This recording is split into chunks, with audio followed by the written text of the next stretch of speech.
Welcome to our channel text book learning. আজকে আমরা sentence নিয়ে আলোচনা করব। দেখো সেন্টেন্স কি? সেন্টেন্স মূলত কতগুলি ওয়ার্ড বা ওয়ার্ড সমষ্টি পাশাপাশি বসে যখন সম্পূর্ণ অর্থ প্রকাশ করা হয় তখন তাকে আমরা সেন্টেন্স বলি, বাংলাতে আমরা বাক্য বলি। অর্থাৎ কতগুলি শব্দ বা শব্দ সমষ্টি যখন পরপর নিয়ম অনুযায়ী পরপর বসবে এবং সম্পূর্ণভাবে তুমি কি বলতে চাইছো বা আমি কি বলতে চাইছি, অর্থাৎ আমাদের মনের ভাব সম্পূর্ণভাবে প্রকাশ করা হবে, তখন তাকে আমরা সেন্টেন্স বা বাক্য বলবো। যেমন the sun rises in the east, অর্থাৎ সূর্য পূর্ব দিকে ওঠে। এখানে দেখো কতগুলি শব্দ পাশাপাশি বসেছে এবং সম্পূর্ণভাবে মনের ভাব প্রকাশ করা হচ্ছে।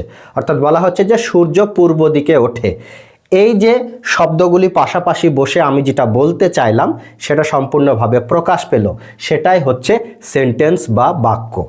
এবার বাক্য কয় প্রকার? Types of sentence. দেখো বাক্য মূলত 5 প্রকার, তবে এই প্রকারভেদ কিন্তু অর্থের দিক থেকে অ্যাকর্ডিং টু মিনিং, অর্থগত দিক থেকে সেন্টেন্স বা বাক্য কিন্তু 5 প্রকারের। আমাদের মনে রাখতে হবে গঠনগত দিক থেকে নয়, কিন্তু অর্থের দিক থেকে সেন্টেন্স মূলত 5 প্রকারের। কি কি দেখো? প্রথম হচ্ছে অ্যাসার্টিভ সেন্টেন্স বা নির্দেশমূলক বাক্য বা বিবৃতিমূলক বাক্য, অর্থাৎ যে বাক্যে সাধারণভাবে কোনো কিছু বলা হয় সেটা হচ্ছে অ্যাসার্টিভ সেন্টেন্স। তারপরে হচ্ছে ইন্টারোগেটিভ সেন্টেন্স, প্রশ্নসূচক বাক্য, অর্থাৎ যে বাক্যে প্রশ্ন করা হয়। ইম্পারেটিভ সেন্টেন্স বা যে বাক্যে আদেশ বা অনুরোধ করা হয়, এই ধরনের বাক্য। এক্সক্লামেটরি সেন্টেন্স, আবেগসূচক বাক্য, যে বাক্যে আবেগ প্রকাশ করা হয়। অপটেটিভ সেন্টেন্স, ইচ্ছা বা প্রার্থনা করা হয় যে ধরনের বাক্যে, সেগুলাকে আমরা অপটেটিভ সেন্টেন্স বলি। এবার আমরা প্রত্যেকটা বিষয় নিয়ে সংক্ষেপে আলোচনা করার চেষ্টা করি। তাহলে দেখো প্রথম ভাগটা কি ছিল? অ্যাসার্টিভ সেন্টেন্স বা নির্দেশমূলক বাক্য বা বিবৃতিমূলক বাক্য, যে বাক্যে সাধারণত কোনো কথা বা কোনো ঘটনা বা কোনো তথ্য সাধারণভাবে বিবৃত করা হয় বা নির্দেশ করা হয়, সেই ধরনের বাক্যকে আমরা কি বলি? অ্যাসার্টিভ সেন্টেন্স বা নির্দেশমূলক বাক্য। এবার দেখো কয়েকটা উদাহরণ। এই বাক্যের শেষে সাধারণত ফুল স্টপ চিহ্ন থাকবে। ফুল স্টপ, এই যে ফুল স্টপ চিহ্ন, এই বাক্যে সাধারণত শেষে ফুল স্টপ চিহ্ন থাকবে। দেখো কয়েকটা উদাহরণ। আই এম এ স্টুডেন্ট, আমি হয় একজন ছাত্র। দেখো এটা সাধারণভাবে একটা কথা বলা হলো। তারপর কি আছে? উই লিভ ইন ইন্ডিয়া, আমরা ভারতবর্ষে বসবাস করি। তাহলে দেখো সাধারণভাবে কথা বলা হচ্ছে, কোনো বিবৃতি বর্ণনা করা হচ্ছে। হি ইজ রিডিং এ বুক, সে একটি বই পড়ছে, তার সম্পর্কে বলা হচ্ছে সে একটি বই পড়ছে।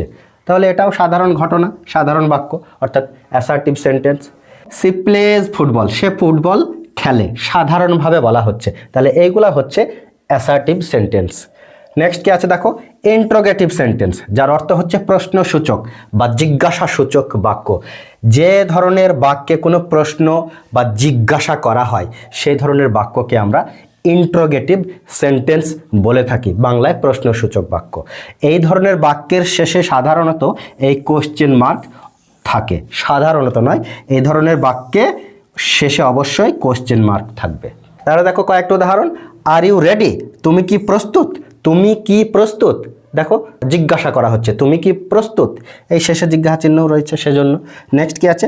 ডু ইউ লাইক মি, তুমি কি আমাকে পছন্দ করো? আমি তাকে জিজ্ঞাসা করছি তুমি কি আমাকে পছন্দ করো, এই যে প্রশ্ন করা হচ্ছে, এটাই হচ্ছে ইন্টারোগেটিভ সেন্টেন্স। তারপর কি আছে?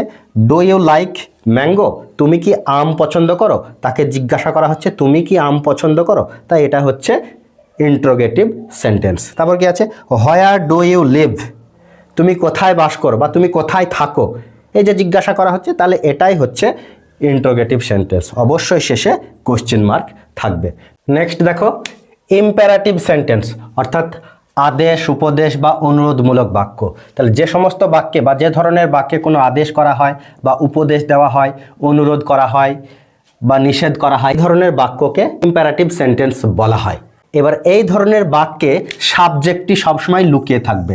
ইউ নামক সাবজেক্ট, সবসময় সাবজেক্ট ইউ এই ধরনের বাক্যে লুকিয়ে থাকবে। দেখো তাহলে উদাহরণগুলো কেমন।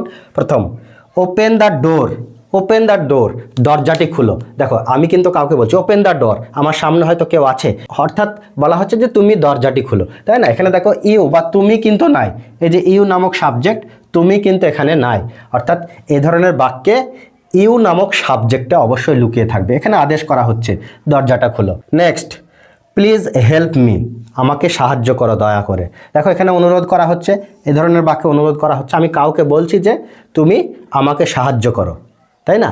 এই যে তুমি নামক সাবজেক্ট এখানে অবশ্যই লুকিয়ে থাকছে। তারপরে দেখো 3 নম্বর কি আছে, ডু ইয়োর হোমওয়ার্ক, তোমার বাড়ির কাজ করো। দেখো এখানে উপদেশ দেওয়া হচ্ছে বা আদেশ করা হচ্ছে তোমাকে।